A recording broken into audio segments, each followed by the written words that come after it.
Hi friends, ಎಲ್ರಿಗೂ ನಮಸ್ತೆ. Welcome back to Deepika lifestyle and blogs. ಎಲ್ಲರೂ ಹೇಗಿದ್ದೀರಾ? ನಾನು ಚೆನ್ನಾಗಿದ್ದೀನಿ. ಐ ಹೋಪ್ ನೀವೆಲ್ಲರೂ ಚೆನ್ನಾಗಿದ್ದೀರಾ ಅಂತ ಅಂದ್ಕೊಂಡಿದ್ದೀನಿ.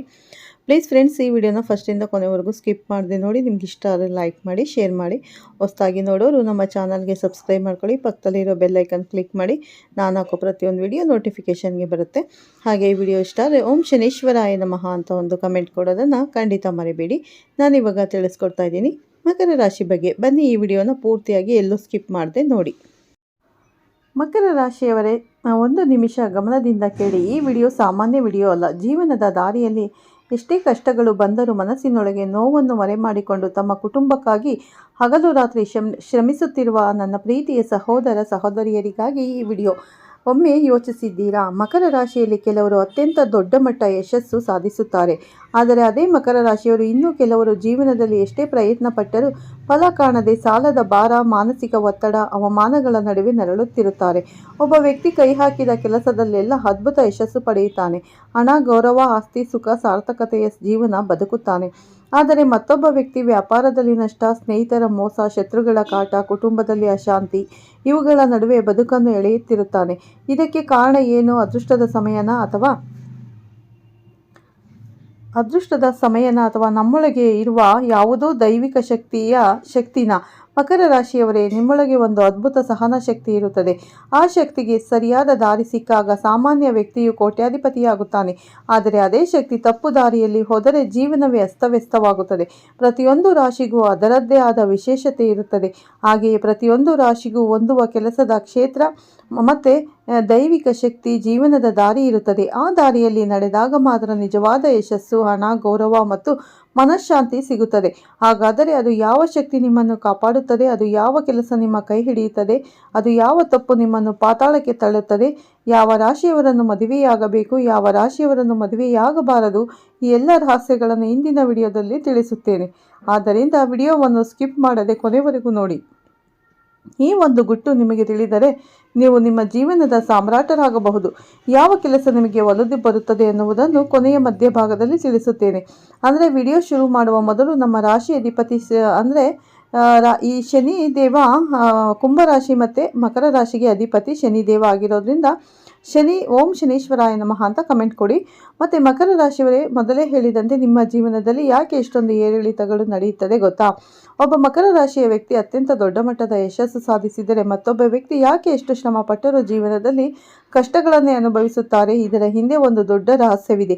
ಮಕರ ರಾಶಿಯ ಅಧಿಪತಿ, ನಾ ಹೇಳಿದ್ನಲ್ಲ ಸ್ನೇಹಿತರೆ, ಶನಿ ಎಂದರೆ ಕೇವಲ ಒಂದು ಗ್ರಹ ಅಲ್ಲ, ಮನುಷ್ಯನ ಜೀವನಕ್ಕೆ ಶಿಸ್ತು, ಕರ್ಮ ಮತ್ತು ಸಹನೆಯ ಪಾಠ ಕಲಿಸುವ ಶಕ್ತಿ.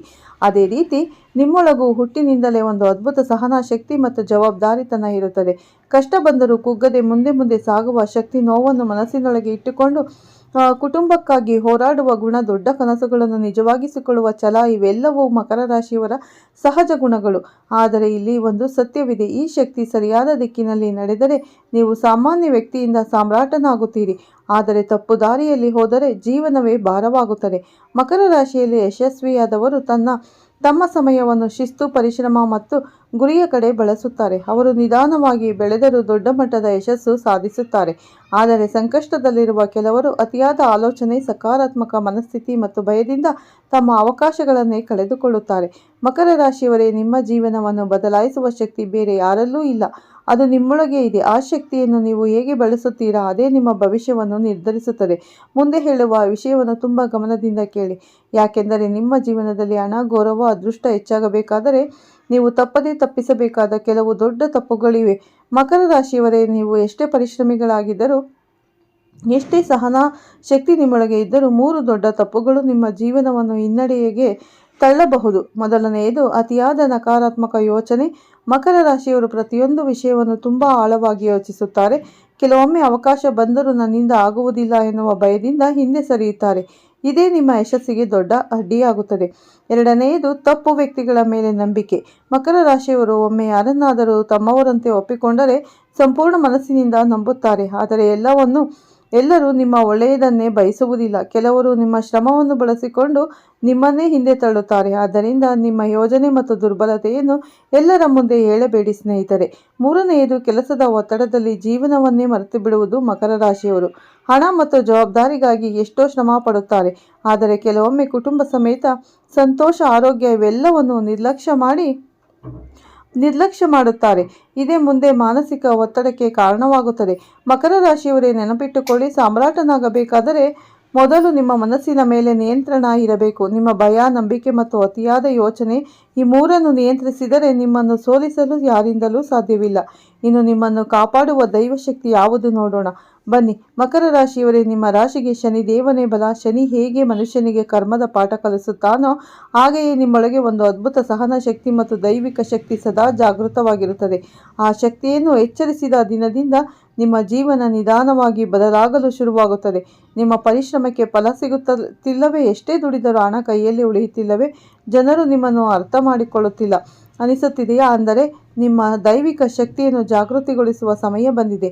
ಮಕರ ರಾಶಿಯವರ ಅಧಿದೇವತೆ ಶನಿದೇವ, ಹಾಗೆಯೇ ಶಿವನ ಆರಾಧನೆ ನಿಮಗೆ ಅತ್ಯಂತ ಶುಭಕರ. ಸಂಕಷ್ಟದ ಸಮಯದಲ್ಲಿ ಓಂ ನಮಃ ಶಿವಾಯ ಎನ್ನುವ ಮಂತ್ರವೇ ನಿಮ್ಮ ಮನಸ್ಸಿಗೆ ಅದ್ಭುತ ಧೈರ್ಯ ನೀಡುತ್ತದೆ.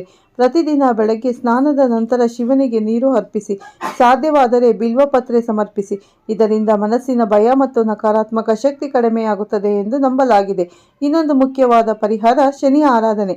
ಪ್ರತಿ ಶನಿವಾರ ಎಳ್ಳೆಣ್ಣೆಯ ದೀಪ ಹಚ್ಚಿ ಓಂ ಶಂ ಶನೀಶ್ವರಾಯ ನಮಃ ಎಂದು 11 ಅಥವಾ 108 ಬಾರಿ ಜಪಿಸಿ. ಇದು ನಿಮ್ಮ ಜೀವನದಲ್ಲಿ ಸ್ಥಿರತೆ ಮತ್ತು ಆತ್ಮಬಲವನ್ನು ಹೆಚ್ಚಿಸುತ್ತದೆ.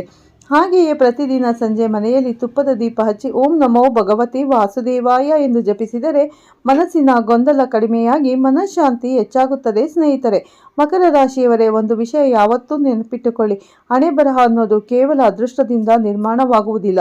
ನಿಮ್ಮ ಕರ್ಮ ಮತ್ತು ನಿಮ್ಮ ಸಹನೆ, ನಿಮ್ಮ ಶಿಸ್ತು ಇವೇ ನಿಮ್ಮ ಭವಿಷ್ಯವನ್ನು ನಿರ್ಮಿಸುತ್ತವೆ. ನಿಮ್ಮೊಳಗಿನ ಶಕ್ತಿಯನ್ನು ಬಯಕೆ ಅಲ್ಲ, ಯಶಸ್ಸಿಗೆ ಬಳಸಿ.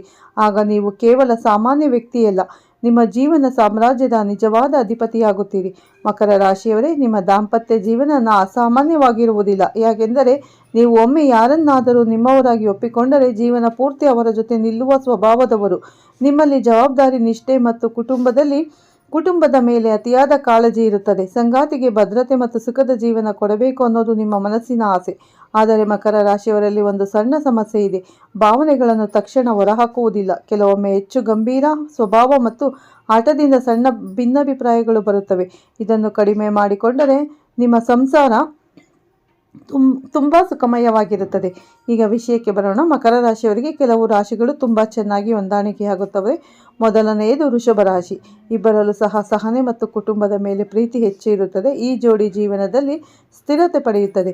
ಎರಡನೆಯದು ಕನ್ಯಾ ರಾಶಿ. ಇವರು ನಿಮ್ಮ ಭಾವನೆಗಳನ್ನು ಅರ್ಥ ಮಾಡಿಕೊಂಡು ಪ್ರತಿ ಹೆಜ್ಜೆಯಲ್ಲೂ ಬೆಂಬಲವಾಗಿ ನಿಲ್ಲುತ್ತಾರೆ. ಮೂರನೆಯದು ವೃಶ್ಚಿಕ ರಾಶಿ. ಈ ಜೋಡಿಯಲ್ಲಿ ನಂಬಿಕೆ ಮತ್ತು ಆಳವಾದ ಪ್ರೀತಿ ತುಂಬ ಗಟ್ಟಿಯಾಗಿರುತ್ತದೆ. ನಾಲ್ಕನೆಯದು ಮೀನರಾಶಿ. ಇವರು ನಿಮ್ಮ ಕಠಿಣ ಮನಸ್ಸಿಗೆ ಪ್ರೀತಿ ಮತ್ತು ಮಮತೆಯ ಸ್ಪರ್ಶ ಕೊಡುತ್ತಾರೆ. ಮಕರ ರಾಶಿಯವರೇ, ಒಂದು ಸಣ್ಣ ಸಲಹೆ, ದಾಂಪತ್ಯದಲ್ಲಿ ಕೋಪಕ್ಕಿಂತ ಪ್ರೀತಿಗೆ ಹೆಚ್ಚು ಮಹತ್ವ ಕೊಡಿ. ಆಗ ನಿಮ್ಮ ಜೀವನದಲ್ಲಿ ಸಂತೋಷ ಮತ್ತು ಸೌಭಾಗ್ಯ ಇನ್ನಷ್ಟು ಹೆಚ್ಚಾಗುತ್ತದೆ. ಮಕರ ರಾಶಿಯವರೇ, ನಿಮಗೆ ಯಾವ ಕೆಲಸ ಕೈ ಹಿಡಿಯುತ್ತದೆ ಮತ್ತು ಯಾವ ಕೆಲಸ ದೂರ ಇಡಬೇಕು ಗೊತ್ತಾ? ಇದನ್ನು ಸರಿಯಾಗಿ ತಿಳಿದರೆ ಜೀವನದಲ್ಲಿ ತುಂಬ ಬೇಗ ಯಶಸ್ಸು ಕಾಣಬಹುದು. ನಿಮಗೆ ಕೈ ಹಿಡಿಯುವ ಕೆಲಸಗಳು ರಿಯಲ್ ಎಸ್ಟೇಟ್, ಕಟ್ಟಡ ಕಾಮಗಾರಿ, ಕಾಂಟ್ರಾಕ್ಟ್ ಕೆಲಸ, ಕೃಷಿ ಮತ್ತು ಹೈನುಗಾರಿಕೆ, ಕಿರಾಣಿ ಅಂಗಡಿ, ಹೋಟೆಲ್ ಮತ್ತು ಫುಡ್ ಬಿಸ್ನೆಸ್, ಗ್ಯಾರೇಜ್ ಮತ್ತು automobile, travels, lorry, cab business, ಸರ್ಕಾರಿ ಹುದ್ದೆಗಳು, ಬ್ಯಾಂಕಿಂಗ್ ಮತ್ತು ಅಕೌಂಟೆನ್ಸ್ ಮತ್ತು ಚಿನ್ನ, ಬೆಳ್ಳಿ, ಸ್ಥಿರ ವ್ಯಾಪಾರಗಳು. ಈ ಕ್ಷೇತ್ರಗಳಲ್ಲಿ ನೀವು ನಿಧಾನವಾಗಿ ದೊಡ್ಡ ಮಟ್ಟದ ಯಶಸ್ಸು ಸಾಧಿಸುತ್ತೀರಿ. ಯಾಕೆಂದರೆ ಮಕರ ರಾಶಿಯವರ ತಾಳ್ಮೆ ಮತ್ತು ಪರಿಶ್ರಮದಿಂದ ಸಾಮ್ರಾಜ್ಯ ಕಟ್ಟುವವರು. ಆದರೆ ನಿಮಗೆ ಅಷ್ಟಾಗಿ ಒಗ್ಗದ ಕೆಲಸಗಳು, ತುಂಬ ರಿಸ್ಕ್ ಇರುವ ವ್ಯವಹಾರಗಳು, ಒಂದು ದಿನ ಲಾಭ ಒಂದು ದಿನ ನಷ್ಟ ಇರುವ ಕೆಲಸಗಳು, ಸುಳ್ಳು ಮಾತುಗಳಿಂದ ನಡೆಯುವ ದಳ್ಳಾಳಿ ಕೆಲಸಗಳು, ಅತಿಯಾದ ಒತ್ತಡ ಮತ್ತು ಅಸ್ಥಿರತೆ ಇರುವ ಕ್ಷೇತ್ರಗಳು, ತಕ್ಷಣ ಹಣ ಬರುತ್ತದೆ ಎಂದು ಮೋಸ ಮಾಡುವ ಯೋಜನೆಗಳು. ಮಕರ ರಾಶಿಯವರೇ, ನಿಮಗೆ ನಿಧಾನವಾದ ಯಶಸ್ಸು ಸಿಗಬಹುದು, ಆದರೆ ಅದು ಶಾಶ್ವತವಾಗಿರುತ್ತದೆ. ಒಮ್ಮೆ ಎತ್ತರಕ್ಕೆ ಹೋದರೆ ಮತ್ತೆ ಕೆಳಗೆ ಬೀಳುವುದು ತುಂಬ ಕಷ್ಟ. ಎಲ್ಲರೂ ತಿರುಗಿ ನೋಡುವಂತೆ ಎತ್ತರ ಸ್ಥಾನಕ್ಕೆ ಇರುತ್ತೀರಾ. ಈ ಸಂಚಿಕೆ ನಿಮಗೆ ಅಂದರೆ ಈ ವಿಡಿಯೋ ಇಷ್ಟ ಆದರೆ ಲೈಕ್ ಮಾಡಿ. ಮತ್ತೆ ಸಿಗ್ತೀನಿ ಉತ್ತಮ ರಾಶಿ ಭವಿಷ್ಯದೊಂದಿಗೆ ಅಂತ ಹೇಳ್ತಾ ಈ ವಿಡಿಯೋನ ಇಲ್ಲೇ ಮುಗಿಸ್ತೀನಿ. ಮಕರ ರಾಶಿಯವರಿಗೆ ಯಾವ ರಾಶಿ ಮದುವೆ ಆದರೆ ಚೆನ್ನಾಗಿರ್ತಾರೆ ಅನ್ನೋ ಮಾಹಿತಿಯನ್ನು ತಿಳಿಸಿಕೊಟ್ಟಿದ್ದೀನಿ. ಯಾವ ರಾಶಿಯೊಂದಿಗೆ ವಿವಾಹ ಮಾಡಿಕೊಂಡ್ರೆ ಅವರ ಜೀವನ ತುಂಬ ಚೆನ್ನಾಗಿರುತ್ತೆ ಅಂತ ಈ ವಿಡಿಯೋನ ಹಾಗಾಗಿ ಪೂರ್ತಿಯಾಗಿ ನೋಡಿ, ಎಲ್ಲೂ ಸ್ಕಿಪ್ ಮಾಡಬೇಡಿ. ಮತ್ತು ಹೊಸದಾಗಿ ನೋಡೋರು ಹಾಗೆ ನಮ್ಮ ಚಾನಲ್ಗೆ ಸಬ್ಸ್ಕ್ರೈಬ್ ಮಾಡ್ಕೊಳ್ಳಿ ಮತ್ತು ಪಕ್ಕದಲ್ಲಿರೋ ಬೆಲ್ಲೈಕನ್ ಕೂಡ ಕ್ಲಿಕ್ ಮಾಡಿ. ನಾವು ಹಾಕೋ ಪ್ರತಿಯೊಂದು ವಿಡಿಯೋ ನೋಟಿಫಿಕೇಷನ್ಗೆ ಬರುತ್ತೆ, ತಕ್ಷಣ ನೋಡ್ಬೋದು ಸ್ನೇಹಿತರೆ. ಈ ವಿಡಿಯೋನ ಇಲ್ಲೇ ಮುಗಿಸ್ತೀನಿ. ಮತ್ತೆ ಸಿಗ್ತೀನಿ ಉತ್ತಮ ರಾಶಿ ಭವಿಷ್ಯದೊಂದಿಗೆ. ಅಲ್ಲಿವರೆಗೂ ತಮ್ಮೆಲ್ಲರಿಗೂ ಧನ್ಯವಾದಗಳು. ವಿಡಿಯೋ ಇಷ್ಟ ಆದರೆ ಓಂ ಶನೇಶ್ವರಾಯ ನಮಃ ಅಂತ ಒಂದು ಕಮೆಂಟ್ ಕೊಡೋದನ್ನು ಖಂಡಿತ ಮರಿಬೇಡಿ. ಎಲ್ಲರಿಗೂ ಒಳ್ಳೆಯದಾಗಲಿ. ನಾನು ಕೂಡ ದೇವರಲ್ಲಿ ಪ್ರಾರ್ಥನೆ ಮಾಡ್ತೀನಿ. ಮತ್ತೆ ಸಿಗ್ತೀನಿ ಸ್ನೇಹಿತರೆ. ಎಲ್ಲರಿಗೂ ಒಳ್ಳೆಯದಾಗಲಿ. ಧನ್ಯವಾದಗಳು.